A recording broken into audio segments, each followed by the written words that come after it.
Ano to? Plus one? 1 million o kwintas? Dito ako sa kwintas. Kasi sigurado makakapagparitoke at makapagpaganda na ako nito. Ano? Ang bayan? Ang dayo-dayo naman.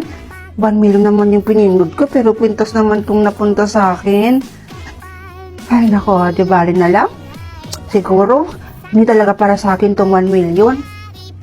Hayaan ko na lang. That's why, ayaw na ayaw ko sa pangit na yun. Gosh! Friend, speaking of, look at your back. Sirang-sira na naman yung araw ko today. Dahil nakita ko na naman yung pagmumukha ng pangit na to. Tol, tingnan mo, yung ning pangit to, napagtitripan na naman. Ano ba kasi ang nasa mukha mo, Nimpa? It's look like paminta. True. Tigilan nyo na ako Wala naman akong ginagawang masama sa inyo. Ang sasama nyo sa akin. Aray ko! Pakak! Wala ka pala, Rosette Tumatapang ka na, ha? Rosette! Yung mga notebooks ko, yun yung mga assignments ko, Balik mo sa akin yan. Mga assignments mo nandito?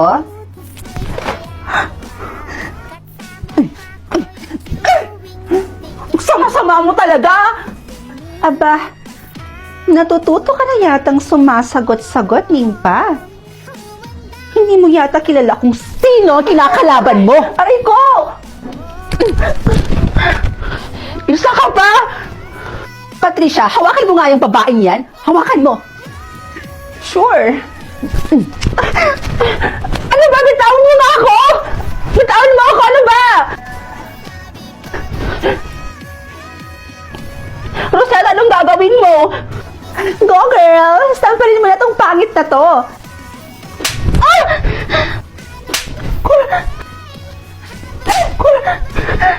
Tama na! Tama na! Bitawan mo ako! At sa susunod na sagot-sagutin mo ako, hindi lang yan ang aabutin mo. Girls, tama na! Tama na yan. Dito na si ma'am.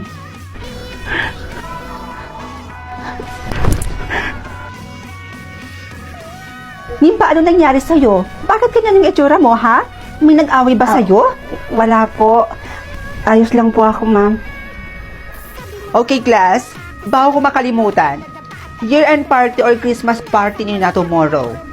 Kailangan niyo nang pumili kung sino ang inyong mareregaluhan. And actually, bumuo na ako dito ng mga pangalan ninyo. Buburot na lang kayo dito kung sino ang inyong mareregaluhan. O Rosette, ikaw na mauna. Perfect. Huwag si Nimpa, please. Yes! Huwag sinimpa, please.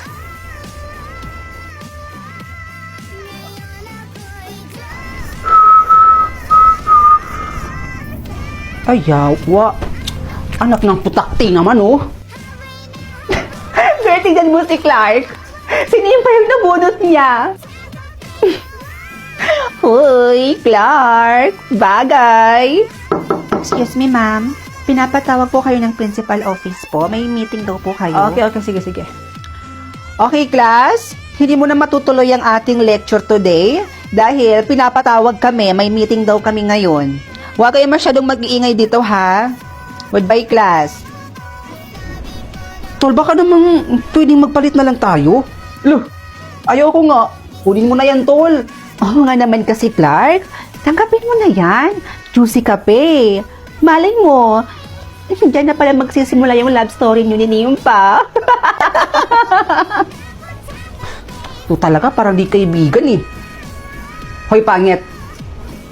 Alam mo, kung ako sa'yo, huwag ka lang sumali sa ganito. Kasi, hindi ka naman nababahagi dito At isa pa, wala akong alam na ireregalo sa'yo. Pangit mo kasi. Sakit mo naman magsalita, Clark. Umiyak na tuloy si Nimpangit.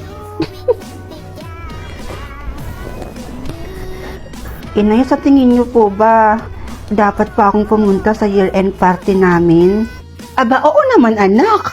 Bakit naman hindi? Baka kasi pagtawanan lang po ako doon eh.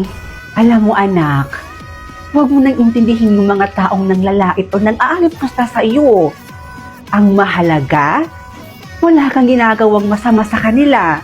Hindi ka man maganda sa panlabas na anyo. Ang importante anak, yung dito. Aanhin natin yung kagandahan mo sa panlabas na anyo. Kung hindi naman mabuti ang iyong kalooban anak. Kaya wala kang dapat ikabahala anak. Dahil wala ka namang tinatapakang ibang tao. Naiintindihan mo ba ako? Opo, inay. Masusuot ko na rin itong kwintas na napili ko kahapon. Excited na ako. Isuot ko na nga to. Ayan. Ang ganda. Naku, bagay na bagay itong kwintas na to sa suot ko. Napakaganda. Pero bakit kaya ganon? Kakaiba yung nararamdaman ko sa kwintas na to. Na para bang may kakaiba sa kwintas na to. Di bali na nga lang. Inay? Inay? Bagay po ba sa akin yung suot ko? Diyos ko, ma'am? Sino po kayo? At bakit po kayo nakapasok dito? Inay ako to. Ako po ito si Nimpa. Nakakainis? Hay nako te, imbis na ma-stress ka dyan, isukat mo na lang kaya to. Ang ganda kaya nito. Sigurado ka bang kakasya sa akin yan? Bukas na yung kasal ko. Ba't pa kasi ako in-scam nung kausap ko dun sa wedding gown? Aligaga tuloy ako ngayon. Ate naman, hayaan mo na yun. At least ngayon, nakagawa tayo ng paraan. Ito na yun, no? O, tingnan mo kaya tong gown na to. Ang ganda kaya. Patingin nga. Wow! Maganda naman siya. Teka, kanino ba to? Baka pag sinuot ko to sa kasal ko, mas lalo kami maghiwalay ni Hector, ah. Hiniram ko lang yan sa best friend ko. Sinuot pa daw yan ng nanay niya nung kinasal siya. Pero naitago naman daw nila ng maayos yan. Kaya tingnan mo, oh. Parang bago lang, di ba? Ang ganda pa rin. O ano ate? Let's go? Oh, wait lang. Kuhaan na muna kita ng tubig, ha? Diyan ka lang. Kim, kinakabahan ako. Ano? Kinakabahan? Bakit naman? Ipon ko ba kung bakit eh? Asus! O siya, sige, wait lang. Kukuha lang ako ng tubig doon. O ate, uminom ka muna. Bakit ka ba kasi kinakabahan, ate? Kaming pamilya mo at mga kaibigan mo rin naman yung mga nandoon. Ewan ko ba? Ganito pala yung feeling ng ikakasal, no? Grabe, kinakabahan ako para hindi na ako makahinga. Isipin mo na lang na mamaya magiging asawa mo na si Kuya Hector. At mabibinyagan na rin yung kamang nabili nyo, diba? Anyways, tingnan mo yung gown. Bagay na bagay pala sa akin. Oh, tingnan mo. Oh, fit na fit, diba? Oo nga, no? Oh, diba? Sabi ko naman kasi sa'yo, ate, trust me. Kim, ano nangyari sa ate mo? Nahimatay siya habang naglalakad siya sa aisle. Ewan ko ba? Wala naman siyang sakit eh. Healthy ang ate ko. Tapos ngayon, nasa ICU siya? Ito na nga ba yung kinakatakot ko? Siguro may sumpa talaga yung wedding gown na yun. Ha? Namatay din kasi yung nanay ko habang suot niya yung wedding gown na yun. At balita ko pa, namatay din to yung unang may-ari ng gown na yun. Bakit ngayon mo lang to sinabi? Tsaka bakit pinahiram mo pa? Excuse me, ginawa na namin ang lahat para mailigtas si Miss Fiona. Pero ang bilis kumalat ng lason sa katawan niya. Kaya ikinalulungkot kong sabihin sa inyo na wala na po si Miss Fiona. Nakikiramay po No. ako.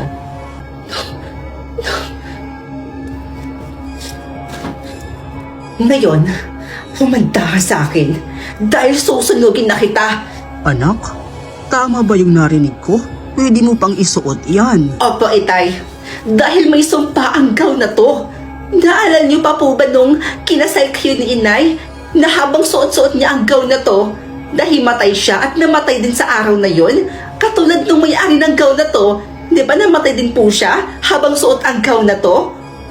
May sumpa ang gown na to, Itay. Kaya dapat dito, sunugin. Nak, totoong may sumpa ang gown na isinuot ng nanay mo. Pero yung gown na hawak-hawak mo ngayon, hindi yan ang gown na isinuot ng nanay mo. Dahil ang gown na yon, matagal na namin sinunog. Po? So bakit namatay si Ate Fiona? Planado ba ang lahat? May kinalaman kaya si Kim dito? Grabe.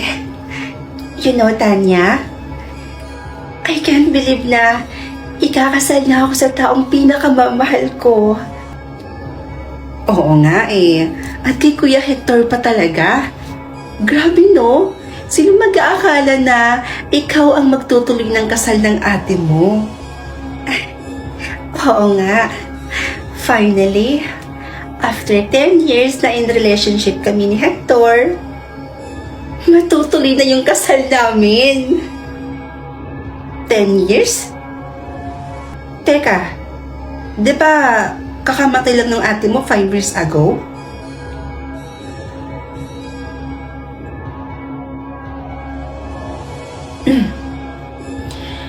Nakausap ko yung tatay ko nung mga panahong sinusunog ko yung wedding gown na akala ko may sumpa. Pero hindi ito yung wedding gown na yun ang sinuot ng nanay ko sa kasal nila.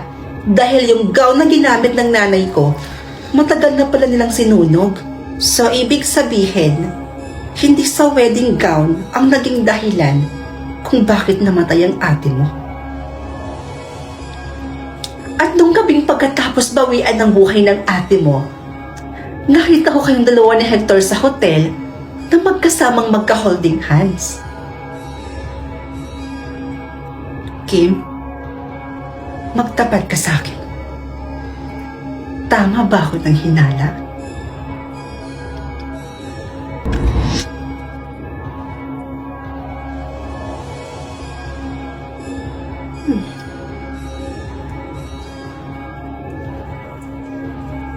Sorry, ate.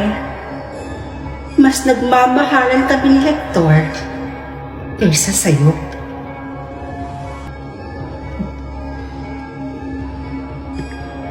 Ate, eto na yung tubig nyo.